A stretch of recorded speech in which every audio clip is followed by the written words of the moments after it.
Well, we have less than 10 days before the trade deadline. Are the Golden State Warriors going to do something? Are they going to do anything?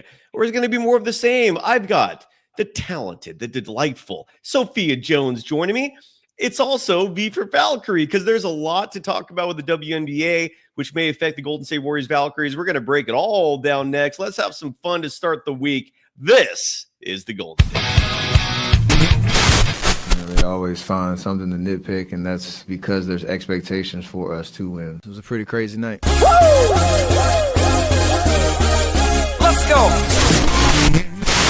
In a minute, I'ma need a sentimental man or woman to pump me up. Come on and break me off. 'Cause I get what I want and I like what I see. If you got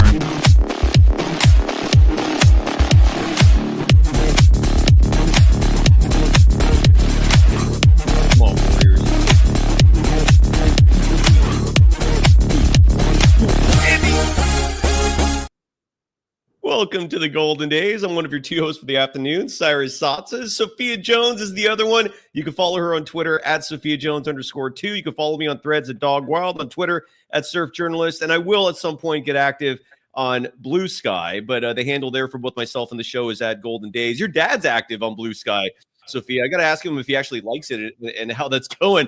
Before we get into the action, before we hear from Sophia Jones about the Warriors, about the Valkyries, and everything else going on, got to give some love to the folks that are paying our bills. And even before we do that, I want to do a quick solicitation here for the audience, if you don't mind. We're looking for a sponsor for V for Valkyrie, an exclusive sponsor where you get your ad read every show, but you're the title sponsor for V for Valkyrie. I mean, the WNBA season is around the corner. So we're going to be covering the Valkyries in addition to, obviously, the Warriors. They get exclusive coverage here. But if you want to sponsor that segment, and again, we don't have unlimited space. People are already griping about our ad reads and the length of them, and I do sincerely apologize for that. We have to do that. There's no way around that. But the point is, we have limited space. So email us at warriors24pod@gmail.com. Again, warriors24pod@gmail.com. Be a part of V for Valkyrie. Be a part of Golden Days, and get the love that we give to clients like, first things first, Underdog Fantasy. Use the promo code GSW for a free pick and up to $1,000 in bonus cash. Sophia, I'm guessing you're not a gambling aficionado, but Underdog Fantasy is legal in California, first and foremost. They're legal in over 30 states. I'm playing this game daily, and you can gamble responsibly with it because you don't have to bet huge amounts to win huge amounts. For example, in just a little bit, I'm going to publish on my Twitter account. Right now, it's 3:25 Pacific time. The NBA has a huge slate of games today. There's 12 games. I'm going to publish my picks in just a moment, but one of my big dockets has 8 picks on it, and I could win $1,000. And Sophia, I'm just putting $3 down. That's it. $3. I could win $1,000, and you could have fun in the process. And Sophia, I don't know if this entices you, besides the fact that you don't have to wager a lot to win a lot, but the premise is not betting on lines of games. It's all about higher or lower than. For example, I'll read to you right now some of the selections I made for tonight. And Sophia, you could tell me if you think these picks are smart or if they're out of control. I made a 8-pick wager. Again, all I put down was $3, and I could win $1,000. And some of the picks include Donovan Mitchell. If he scores higher than a combined total of 35.5 points, rebounds, and assists, that's one down. That's plausible, right? What are your thoughts on that? Yeah, I think he could get that for sure. So here's where a little creativity is applied. Yeah. I placed one of my 8 picks is Anthony Edwards getting less than 8.5 first quarter points. And the nuance behind that is Anthony Edwards oftentimes starts games slow before he starts pouring the points in. So I'm looking at that going, you know what? I think I can win on that. And that's the premise. I'll give you a one or two more. And again, I'll publish these on social media if you want to follow along because I'm starting to win now. The other day, I got 5 out of 7 and 6 out of 8. That's one of the many beautiful things of Underdog. You don't have to get all 8 or all 7. There's flex options, meaning I actually won money, not much, but it's better than losing. And I won money just getting 6 out of 8 picks correct. Here's one more for you, Sophia, before we move on. LaMelo Ball tonight against the Lakers. They're hosting the Lakers in Charlotte. I bet the lower than amount on 40.5 points, rebounds, and assists, simply because I think 40.5 is a lot. And that's the premise. That's Underdog. So again, use the promo code GSW for a free pick and up to $1,000 in bonus cash. Sophia, does that sound fun to you? What are your thoughts on Underdog real fast? No, it does. Like you said, it's helpful when things are just easy and you can just do the under and not worry about necessarily odds or all the statistical madness that goes on in basketball. Absolutely. Nicholas Kerr in the chat, for example, trying to trip me up. I see what you're doing there. Nicholas asking, what are the odds? It depends. Some picks have different odds. You can win up to 1,000 times your wager. Just download the Underdog Fantasy app and you can win big. Today's episode also brought to you by Dr. Rosanelli. Gentlemen, do not wait. I'm getting there. I'm going to be reaching out to Dr. Rosanelli at some point myself. Do not hesitate and make yourself feel good. Call 415-931-9881. Again, 415-931-9881, or visit rosanelli.com.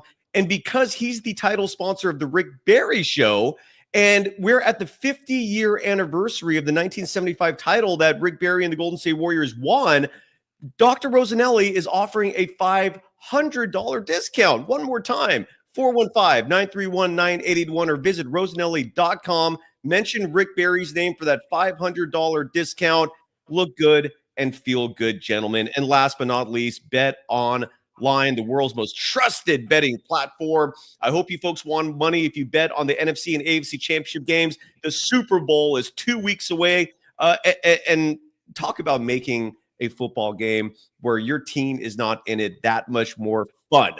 Whether you're a seasoned fan or a first-time bettor, BetOnline is your ultimate game day companion. BetOnline, the game starts here. Sophia, we've had 9 days and counting until the trade deadline.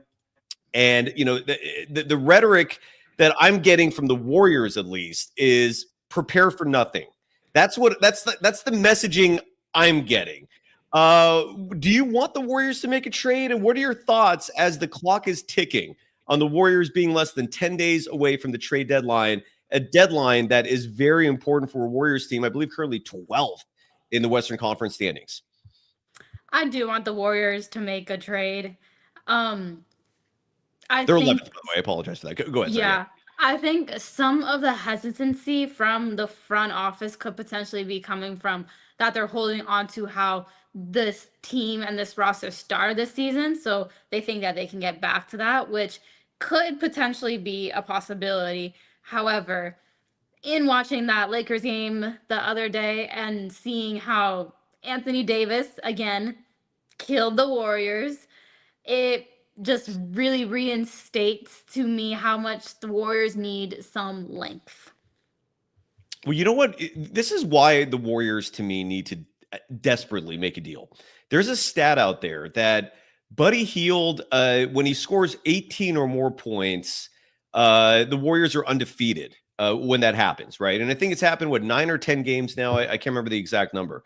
And most of those 18-point games happened at the beginning of the season. It's a huge reason why the Warriors started the year 12-3.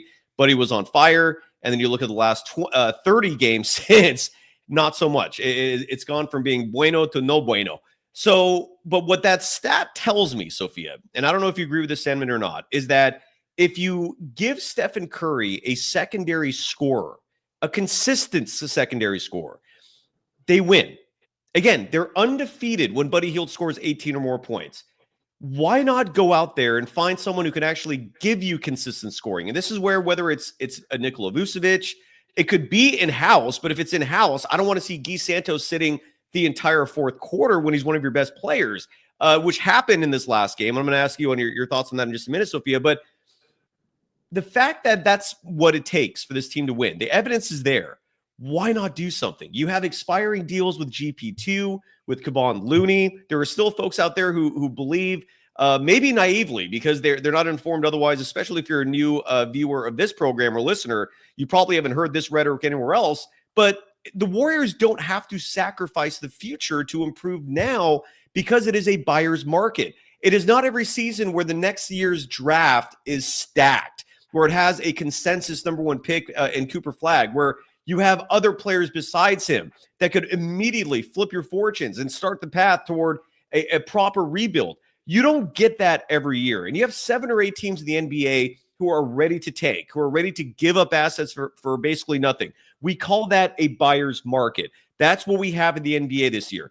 And the Warriors have assets where they don't have to mortgage the future. Like Gary Payton II is not the future. Kevon Looney, who I love personally, not the future. And I feel the same way about GP2. You don't have to mortgage the future giving up a 2031 first-round pick. You saw what the Phoenix Suns did, turning that 2031 pick into 3 first-round picks. And then they could, and they're active. They clearly want to make a deal. We could talk about that in a side note. We could talk about Jimmy Butler as well in a side note, because those folks are in the news for all the wrong reasons. But my point is, do not stand pat. I beg of you, Golden State Warriors, please do not sit here and let Stephen Curry be the only person out there on a night-by-night basis being your lone consistent scorer. That's a problem. What are your thoughts on my speech I just gave right there, Sophia? No, it's always shown success when Steph Curry has a secondary score. And you talk about a couple things in-house where it's really about consistency, because they could look to an Andrew Wiggins, but he's dealt with some injuries and even and personal reasons. So even throughout those, not as consistent. And then also with Jonathan Kuminga, which he's not necessarily he hasn't necessarily shown himself to be injury prone, but he can be that kind of consistent secondary scorer when he is playing, for that the Warriors need. But it's a very limited pool to choose from when searching for that secondary scorer. And I think another big part of it too is that when you talk about that Buddy Hield stat, Buddy is in the backcourt as well. So when you have someone who's handling the ball and sharing that responsibility with Steph, that's really kind of what helps to take the load off of him and improve this team. So Yeah. I think that if the Warriors, like you mentioned, were going to look for a trade, it should be for someone that could give that scoring backcourt maybe, or as I mentioned earlier, some length. I think it has to be either one of those two. I wholeheartedly agree with you. You're almost making too much sense. Jay Capinia in the chat. I'm gonna highlight a lot. I've already highlighted a few that I'm gonna play on the show in just a second here. But Jay Capinia, starting things off with my thought on the trade is this, or Jay's thought for the podcast audience, that Jay's thought is that the Warriors are hoping someone is going to be available who may not be available now. Reports already have Miles Turner becoming more and more available. We've talked about him on the show previously. And there are reports that the Pacers and Miles Turner are at an impasse, in that the Pacers don't want to pay Miles Turner the $30 million a year that he reportedly wants. He's going to be an unrestricted free agent after the season. We've also seen Miles Turner's name floated for years as a trade asset, and he always goes back to the Indiana Pacers. But the point is, there could be players out there. Sophia, your thoughts on Jay Capinia's sentiments that maybe the player that the Warriors want is not someone that's been discussed. Your thoughts? That could very well be true. I mean, what happens on the media and public consumer surface is such a small percentage of what actually happens in the front office behind closed doors. So it could be something that they're waiting for someone to become available, or they have their sights on someone. They're just really trying to get everything in order to make that trade. But I would have to think that the Warriors are looking to make some kind of move. Yeah, I hope so. I really hope so, because I almost feel like, and I don't know if you agree with this, this is strictly my opinion, but what the impression I'm getting is that Steve Kerr likes his clique, and he doesn't want to mess with his clique, and he likes his clique more than he likes wins and losses. Again, this is my opinion. Take that for what it's worth. But it's hard to break into the clique. He doesn't want to touch the clique, but the clique is not the same championship clique it once was. And you have this conflict that's been going on for years now within the Golden State Warriors organization. I mean, last year, the Warriors front office, there were reports confirming this, in case you don't believe me. Even though, like, everything I say on here where I state it as a fact is a fact. I will never compromise my credibility in doing so. Last year, the Warriors wanted to trade Andrew Wiggins at the trade deadline. Steve Kerr convinced them not to because Steve Kerr likes Wiggins. They won a title together, and they went on a 4-1 run right before the trade deadline. The Warriors front office acquiesced. They did not trade Wiggins, and the rest is history. The Warriors missed the playoffs. They were a play-in team. Side note, this team has a lot of similarities. They echo the abysmal Warriors teams of the 90s, of the 2000s, in this, except they have Stephen Curry, who's turning 37 soon, in the sense that there was no play-in until just a few years ago, right? So if we're looking at the NBA season previous to the play-in, which is a very new introduction to this game, the Warriors as an 11 seed, you'd be pretty much writing them off. I mean, they're still close to the 8 at this point, but my point is the Warriors of the 90s and 2000s, they were doing this. They were lingering in that no man's land around 11th, 12th routinely. They'd missed the playoffs routinely, and we're seeing it all over again. So forgive me for being traumatized, looking at small ball back, looking at mediocre basketball back. This is what the Warriors are trying to escape, and they did it for 10 years, and now we're going back to it. It's borderline traumatizing. With all that said, I'm with you. I just hope they do something instead of absolutely nothing. Mark Stein published a report on his Substack today, Sophia, in regards to one player that we've been talking about here since last offseason, a player that's been linked to the Warriors, and that's Nikola Vucevic, where the impasse reportedly, according to many sources, most recently Mark Stein today, is that the Chicago Bulls want a first-round pick for Nikola Vucevic. The Warriors are insisting we will not give you a first-round pick. They only have 2 second-rounders left, by the way, that they can trade. But that's reportedly what they want to send to the Bulls if you're going to send Nikola Vucevic back. And my retort to that is, if this impasse continues until the last day of the trade deadline, and let's say Vucevic is in fact a player of interest to the Warriors, but they're steadfastly refusing to attach a first-rounder, why not do what the Suns did? Why not flip that 2031 first for 3 firsts, even if they have lesser value than what the 2031 would present, because the 3 firsts you're getting back are like pick swaps and they're protected, whatever makes them less valuable. They're still first round picks. If that's what the Bulls want, satisfy the optics of this, turn that 2031 first into a couple or 3 first rounders, give them one of those first round picks, attach GP2, attach Looney, and whatever other pieces to make the numbers work. Is that a crazy thought, Sophia? What do you think about that? It's not, especially when you talk about just the state of drafts now, where if you're not at least for this next upcoming one, and for a lot of them, honestly, if you're not getting like that first, second, third pick, it's the chance that you're getting an impactful player drops.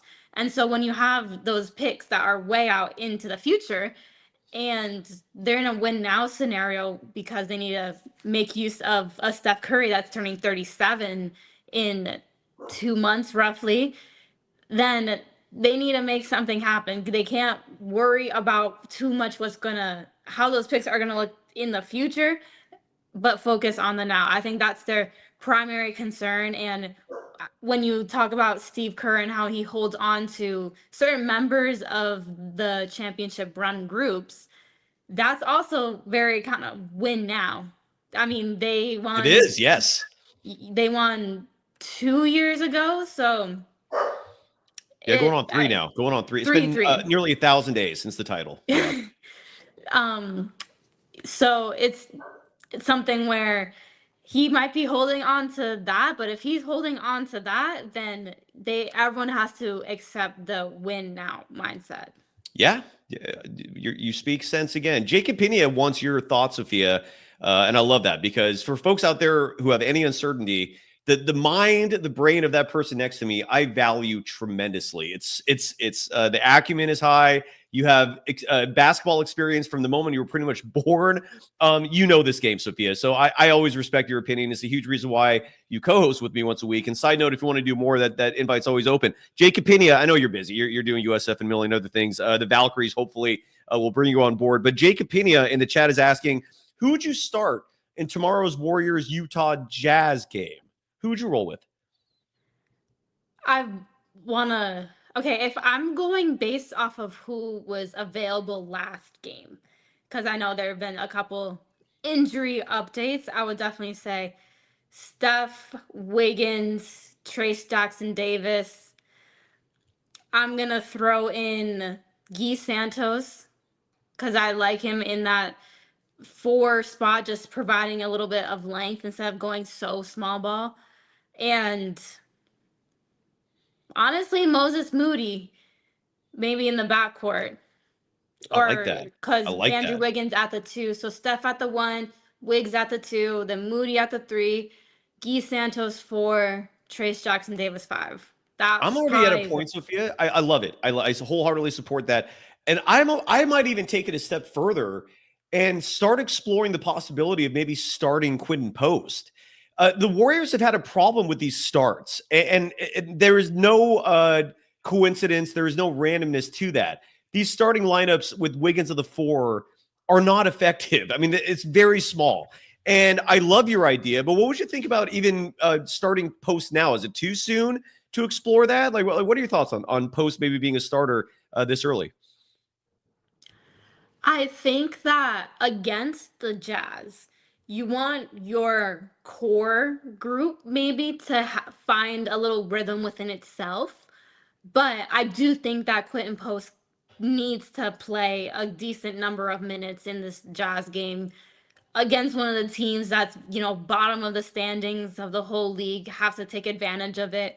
But like I mentioned, just with the kind of more so higher minute guys currently, I think that coming off of a loss and in a time like this where they're not really having that much of a rhythm or flow into how these games are turning out, getting a little bit momentum versus Utah wouldn't be the worst thing.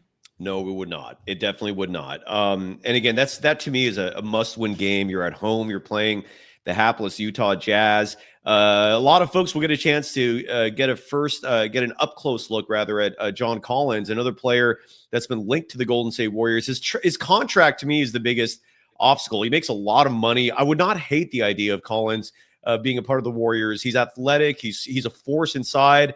He's not the stretch big that I've been personally idealizing as an ideal piece for this team, but I wouldn't hate it either. Do you have any opinions on John Collins, who the Warriors will see tomorrow, in addition to Lowry Markkanen, not Laurie, Mike Lowry from the Bad Boys movies? That's how you pronounce Lowry. Your thoughts on seeing John Collins up close tomorrow? I think it could potentially motivate the Warriors a little bit, lay some eyes on them right before the trade deadline. So could be a very timely game. But Markkanen was someone that they tried to get before that it fell through. But like the stigma is about Danny Ainge. He's gonna ask for a lot for his players. So could potentially be a negotiation that while you're getting a player that could help the team, how much are you actually giving away at the same time?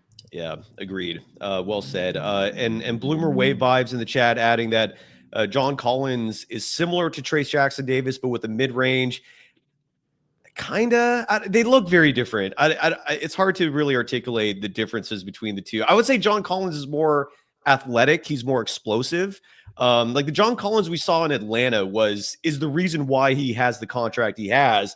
It's just for whatever reason he hasn't been able to replicate that in Utah. I don't know if not having Trae Young is the catalyst. I don't know if some players just really peak early too. I mean, who knows?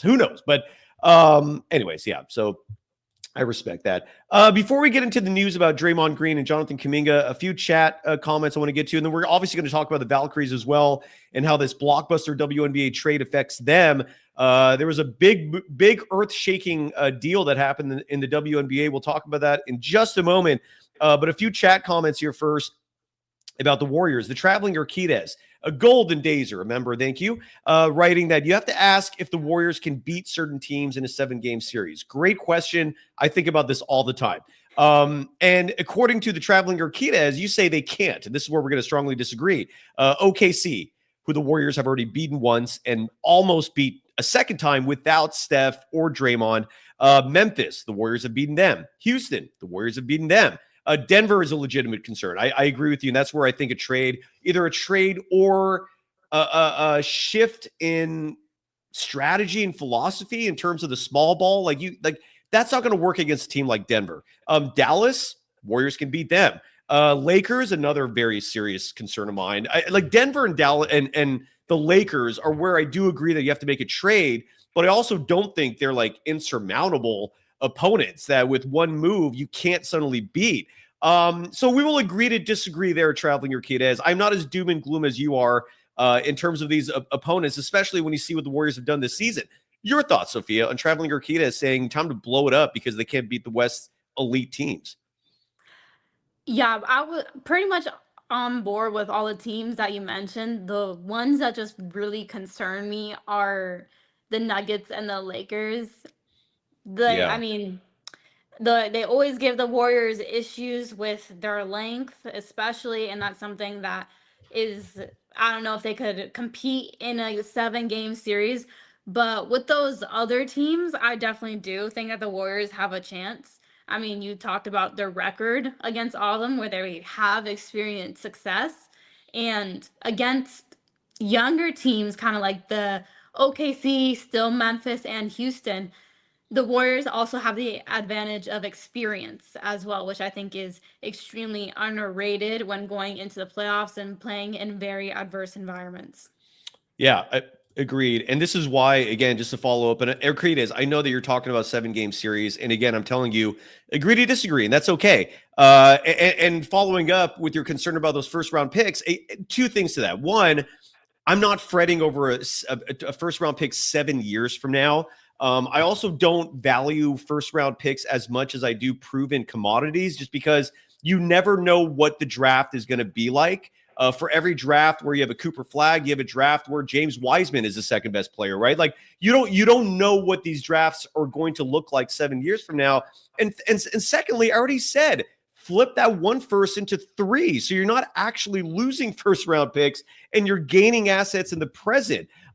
So I don't follow your logic there, Urquidez, and that's okay. We can agree to disagree on certain things. Other comments in the chat real fast I want to get to before we talk about injury updates on Draymond Green and Jonathan Kuminga. That guy in the chat saying that if we just let GP2, Looney, and Dennis Schroeder leave in the offseason as Warriors, it will be a dereliction of duty on Dunleavy's part. That is my sentiments exactly. You hold on to these 3, you're basically just wasting away assets you can flip for something you can get now.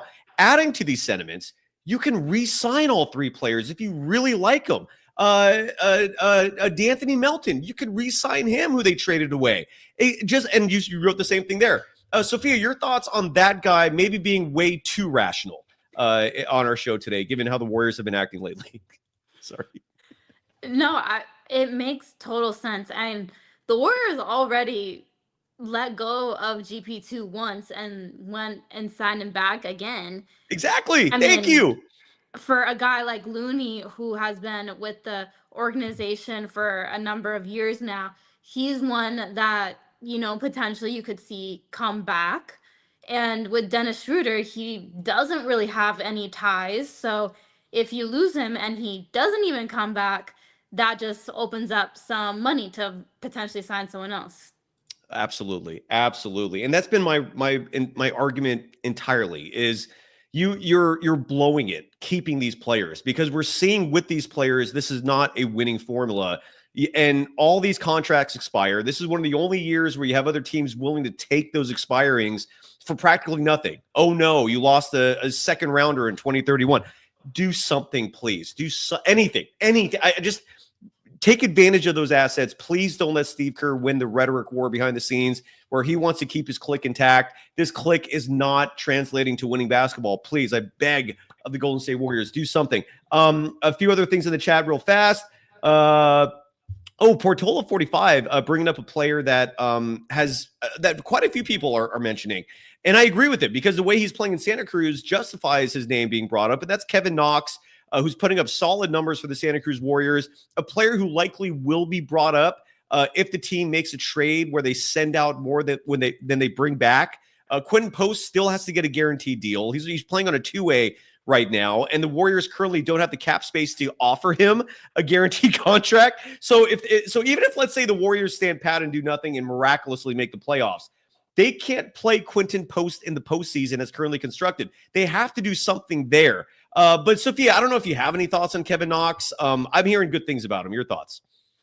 Yeah, you know what? I even remember watching him in person during Summer League this off season as well, where he was on that team. He has great build. He's a strong player. He's got good length. He can shoot it. He can drive it. So someone that honestly, it's just, I always go back to just having that length and strength is something that the Warriors could benefit from. And he does possess that with how well he's been doing in the G League and just maybe getting a little bit more minutes on NBA court experience could potentially be good for the Warriors. And I guess if people are concerned about preserving the youth of the team as well, he's still relatively young.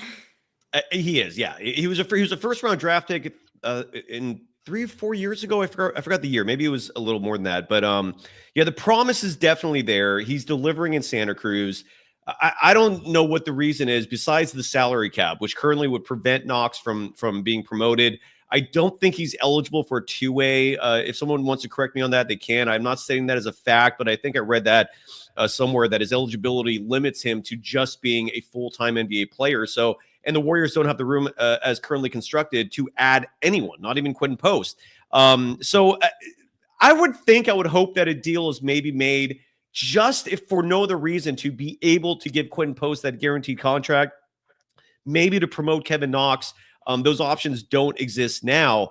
And then moving on into the current Warriors forwards, more specifically Draymond Green and Jonathan Kuminga. The Warriors announced an update today. Draymond Green, this was fantastic news. He suffered a strained left calf back on January 18th against the Wizards. We saw him, I think, for 3 minutes. He left. We never saw him again. He had already missed, I think, 3 or 4 games before that with an illness and back issues. So the Warriors updated the media today and the public saying that Draymond Green was reevaluated. He's making good progress. He's already doing light on-court work again and is expected to rejoin parts of team practices in the coming days. His status is day to day. That is huge news, Sophia. This tells me that he can be back. I saw someone else, I think Steve Kerr today, I read an attribution that he mentioned maybe 3 games is the realistic goal of how many games he could still miss before he comes back. So expect Draymond to miss 3 more games. That's basically the summary that Kerr provided. Your thoughts, Sophia, on Draymond Green coming close to returning? Yeah, I mean, that's another big piece of this team that the Warriors have been missing recently. And his value is really so understated. And when he's on the court with Steph, especially, things can look bright for the Warriors. Absolutely. They need him. Regardless of your feel, did you, by the way, I haven't had a chance to ask you this, Sophia. Did you see Emo Dre? And what I mean by that is on a recent episode of the Draymond Green show, he was with Baron Davis and Baron basically, set Draymond up to address his, again, I'm really sorry tweet that he directed at Jordan Poole following Poole's comments that he misses most but not all of the players and has love for him in the Warriors locker room, basically alluding through subtext that Draymond Green is someone he has not forgiven. And then Draymond went on this, gave like a 3+ minute speech where, he's remorseful, but he also wants Jordan Poole to let it go and move on. I don't think I've asked you your thoughts on that clip. Do you have any? Now, here you go. Yeah. I'd love to get your thoughts. Yeah, I definitely think it's something that Jordan Poole can let go of at this point now. It was a couple years ago. Yes, it was a terrible thing that happened, but especially when Draymond is showing publicly how remorseful he is, it's something that could potentially just, have both of them be back on good terms. And I think Leo Giancarlo said it best, saying, Draymond, you're the one who punched him. You can't be telling someone else when they should move on. Telling someone else when and how to let it go. I also understand Draymond's feelings on it. Like, other people should not be holding grudges forever, regardless of, the mistreatment and whatnot. But I don't know if you should be saying that publicly, like maybe you should just let Jordan Poole handle that on his own and you not interjecting. I don't know if that was the best look, even if he had a point. I don't think it's his right to tell someone else, when and how to move on. But going back to the injury status and the updates, the other big one is Kuminga, because the Warriors are missing 2 players right now. Everyone else is healed up, and but they're 2 vitally important players, Draymond Green and Jonathan Kuminga. Now, Kuminga suffered what is kind of a frustrating injury, because you don't usually see, Sophia, ankle injuries causing athletes to miss this much time. It's not out of the realm of impossibility. I used to hear the term high ankle sprain associated with injuries like this, where you see them miss extensive time. I've never really heard that term mentioned here. I don't know if that's just nomenclature no one uses anymore, or if it's something entirely different. I don't know. But regardless, a little unusual for an ankle sprain to keep someone out this long. With all that said, the latest update on Kuminga is that he's going to get reevaluated in 2 weeks, and that he's making good progress, and that he's expected to begin light on-court individual workouts in the next week. Your thoughts on Kuminga still being out, but some good news there. He's going to be reevaluated in 2 weeks, and hopefully we'll get a clearer picture of when he's back then. Yeah, kind of a little bit of what you were saying with ankle injuries and how it seems like this injury or this sprain has cost him a lot of time. I've heard from multiple athletic trainers that ankles and knees are some of the most just difficult and tedious injuries to deal with as athletes. And so with an ankle injury, I've had multiple teammates where even though it might just be a sprain, it could be a sprain, but it's actually they're coming off of about 2 tweaks. Right. So in a situation where you just want to exercise caution, because ankles, again, there's so many ligaments and muscles all in that joint where you don't want to mess and play around with it too much. But good news that Kuminga is kind of looking like he is on the up and coming. It is. I think that's great news. They desperately need him. His impact and the absence thereof strongly felt. As Leo Giancarlo writes, and I agree with his sentiments, I don't know how anyone can still be low on Kuminga when you saw the month-long sample size that we saw in December, where he finally averaged over 30 minutes of playing time in a month, and the results were 21 points per game, 6.3 rebounds per game. He increased his 3-point shooting percentage on the season to 34. He shot 35% from deep in December. So we finally got this sample size of what it looks like for a month when Kuminga plays 30-plus minutes, and it's damn good. This team looks very different without him. They look, as the kids like to, the term the kids like to use, mid. Stephen Curry dropped that word the other day as well, in terms of how the Warriors look. So Kuminga is missed, and hopefully he'll come back soon. Shifting gears to the WNBA, the Golden State Valkyries again start their season almost the moment the NBA finals are finished. That's the starting point? Is that correct? Is that when the WNBA kicks off, is right when the finals are over? I think like end of June. Correct me on that if I'm wrong. But during this offseason, huge blockbuster trade. Sophia, tell the audience what happened. And if you don't mind answering my question, if you know it, when does the WNBA start? I think it's end of June, I think. So it's actually mid-May. So it'll be kind of like playoff time. Yes. Okay, I stand corrected. Yes. But so the trade was that the Las Vegas Aces traded Kelsey Plum to the Los Angeles Sparks. The Los Angeles Sparks then traded their number 2 overall pick to the Seattle Storm.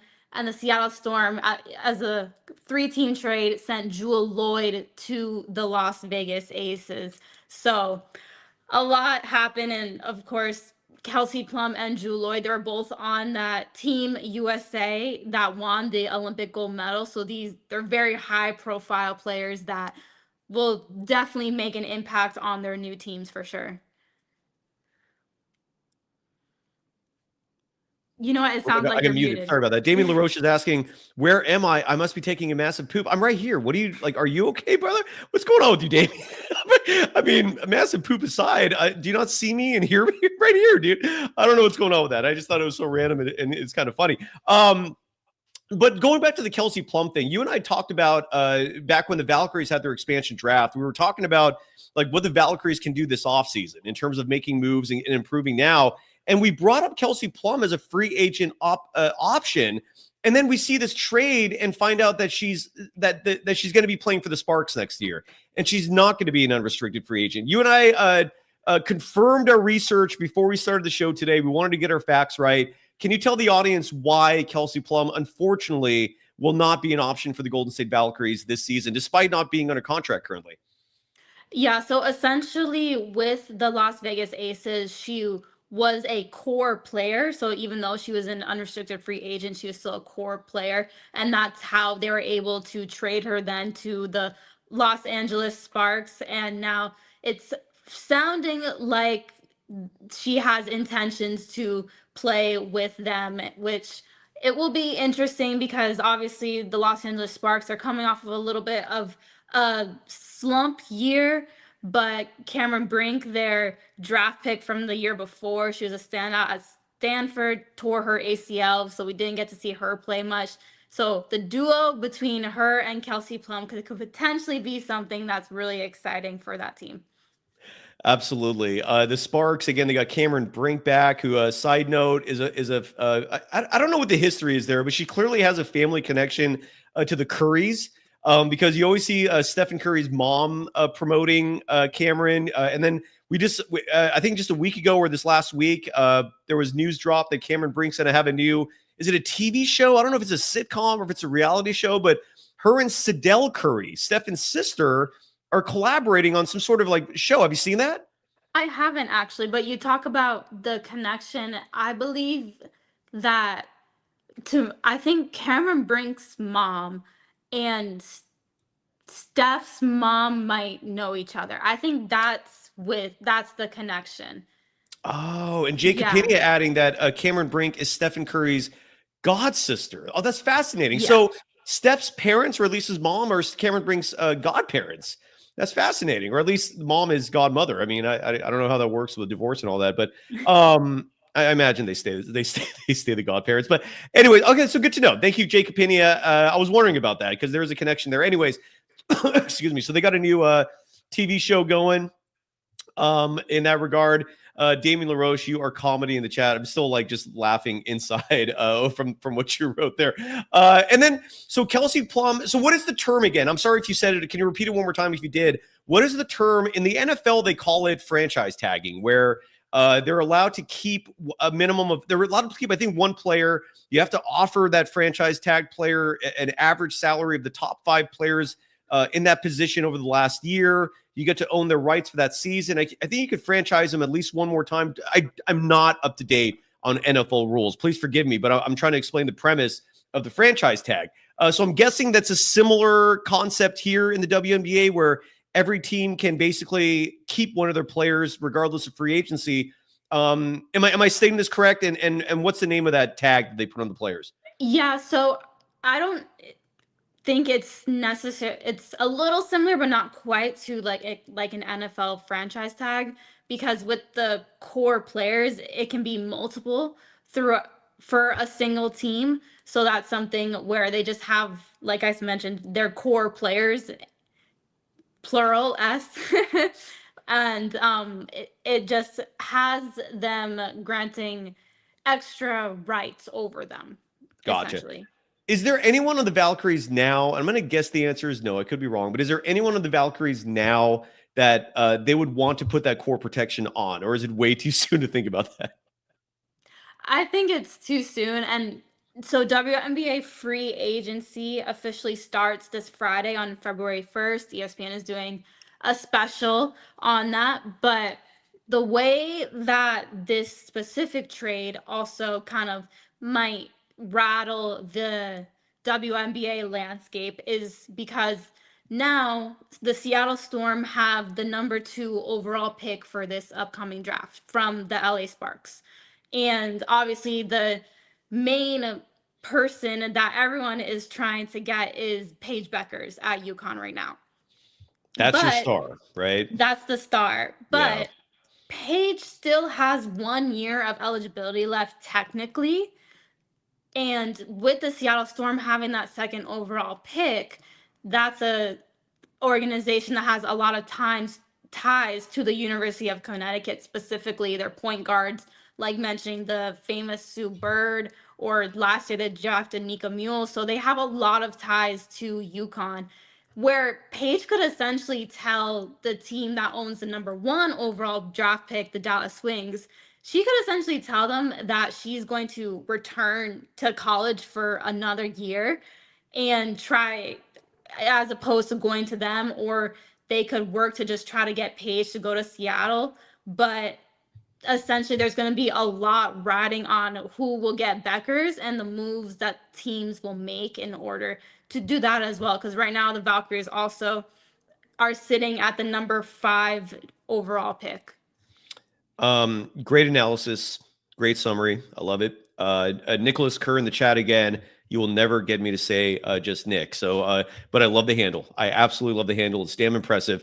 Nicholas Kerr in the chat asking, does Stephen Curry sit against the Utah Jazz tomorrow night because it's the first of a back-to-back? The second game is pivotal against the OKC Jazz. Now, the OKC Thunder. Now, with that said, we've also seen the Warriors approach the Thunder and not present their best players.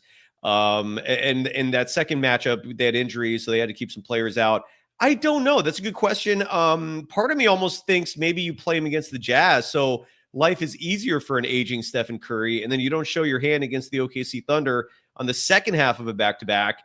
Also wouldn't surprise me if he plays both. I don't know. Sophia, do you have any thoughts on that? Yeah, you mentioned the Warriors are in 11th place right now. Yes. So I think that their priority still just has to be to win games.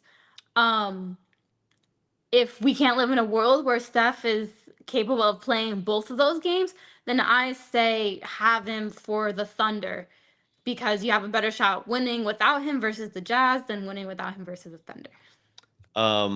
Good call. You're great call on that. Jacob Pena, by the way, wants to know your thoughts on Unrivaled, which started, I believe, last week. A fascinating premise, 3-on-3 basketball, but it's on a full court that's 3/4 the size of a traditional basketball court. Your thoughts, Sophia, on Unrivaled, the 3-on-3 league? Yeah, I love it, and I really enjoy it for all the aspects outside of basketball that it provides in terms of just catering to the players and player treatment. They have gorgeous facilities, all the treatment and locker room, makeup room, whatever that the girls and the women can have. So I think Unrivaled is great from that aspect. But from the actual play, it's really exciting because it's very, very, very fast. It's like no one takes a breath the entire game. They play on Mondays, Fridays, and Saturdays every single week. So that's when you can catch them on TNT, is where their games are broadcasted. But one of my favorite things about Unrivaled as well is the first 3/4 are played by time, and then for the fourth quarter, they take whoever is leading and add 11 to their score, and then it's the first to that score that wins. So that's like the Elon ending, very similar, right? I'm sorry, what'd you say? Don't they call the finishing game like that? It's called like the Elon ending, or I forgot what the name of it is, but it's this very similar premise where they did that with the All-Star game, the NBA All-Star game. So is it producing? Like, what's your feedback after the first week? Yeah, I mean, they pour a lot into the entertainment value of the whole thing, and the majority of the top players from the WNBA are also in that league. So the level of basketball is extremely high. And since it's 3-on-3 also, it's just about getting buckets. It's just about hooping. It's not running this or that. It's just, okay, go get yours, which is something that can be refreshing to see. Absolutely. Yeah, it is refreshing. I'd be very curious because on the men's side, you have the big three, even though it's not necessarily exclusively for men because Caitlin Clark was offered a contract to play in that league. But the big three is half court. You mostly see retired NBA players playing in it. And I'd be very curious if this is something that would translate on the men's side as well. Like, do you, based on what you've seen, and I know the sample size is just a week, but do you like 3-on-3 basketball better with this format where you have the 3/4 size court, they're playing full court? I love the Elon ending where you play to a score to win. Makes the ending of these games way more entertaining and riveting. Or do you like the traditional half court, which we saw in the Olympics, which we saw in the big three? I'm almost preferential to the full court because it's so fast and it gives players an opportunity to really kind of do things in transition and show off, basically. Sometimes when you get into the half court and it's just, you dribble out to the 3-point line, it becomes a half court game, and no one likes half court basketball. We like to see fast. We like seeing early offense and just running and gunning, and which is exactly what this league is. That was my thoughts exactly. Like half court, like if you're doing it yourself, it's fun, but watching it, it's missing something, and that's primarily why I asked that question. By the way, Damian. And so the co-founders for the league were actually Brianna Stewart and Nafisa Collier, which are WNBA players. Yes. So they would know. They created this whole thing. So if they wanted to play half court, then they could probably say, we're going to play half court. But no, they wanted to play full. Yeah, and I like that. And I actually do like that a lot. I'm just curious to see if this is something that's going to transfer over to the men's side. Well, not men's side, but the big three. And then the Olympics where it's men's and women's. Traveling Urquidez, I knew you asked the doom and gloom question earlier. I'll save that for another show. But Traveling Urquidez does highlight the fact that in the month of February, which is just around the corner, the Warriors only have 3 home games. Big, huge eek. And I just lost Sophia. I don't know if you folks can still hear me, but Sophia, do I have you? Hello? I just lost Sophia. I hope she's doing okay. Hope folks can still see me. Can you still see me? Her screen just went black. Oh, now she's gone. Okay, so, well, there we go. If she comes right back, we'll say goodbye. But if her connection crapped out, it crapped out at the right moment. So thank you for joining us. And I'm sure on Sophia's behalf, she wants to say goodbye. And again, I hope everything's okay on her end. Usually when that happens, it's usually a dead computer battery. That's what I look at for her. So, but at the same time, when that happens, I'm always like going to the audience, like, can you see me over there? Damien LaRouche, my boy, my man. What is going on with you, dude? Like, no, why did you think I stepped away? Oh, Sophia's back. Oh, there we go. Okay. What happened there? Was it a dead battery? That was my theory. You know what? Because I do this on my iPad, and my mother just tried to FaceTime me, and for some reason that took over the screen. I was gonna make something up. I just got it, just to be candid. That's what happened. Wait a second here. Does your mom not know that every Monday at 3 p.m. Golden Days presents V for Valkyrie live? Is your mom not watching your program? You know what? Either she got it confused with the number of post-game shows that we do, or she's on the East Coast right now, so she got her time zones mixed up. Regardless, you just want some points for a gimme. Like, you've got your mom on the hook right now. So she's against the ropes, and this is a good time, whether you want to ask for money, whether you want to ask for a new iPhone, whatever that you are wanting from the parental units. Now is the time to ask for it, Sophia. You've got a guilt trip you can lay big and fat. So take advantage of that. And I'm glad you came back there to say goodbye. And Damien LaRoche, you are funny again. Thank you for the randomness, which translates usually to comedy. Not always, but sometimes. Your final thoughts, Sophia, as we wrap up the show. Yeah, just, I guess with the Warriors, like we were mentioning before I got kicked off, I'm happy that the Warriors play the Jazz tomorrow. However, it's just a little concerning that it's on the first night of a back-to-back versus an OKC Thunder that's top of the West right now, playing really well, really strong.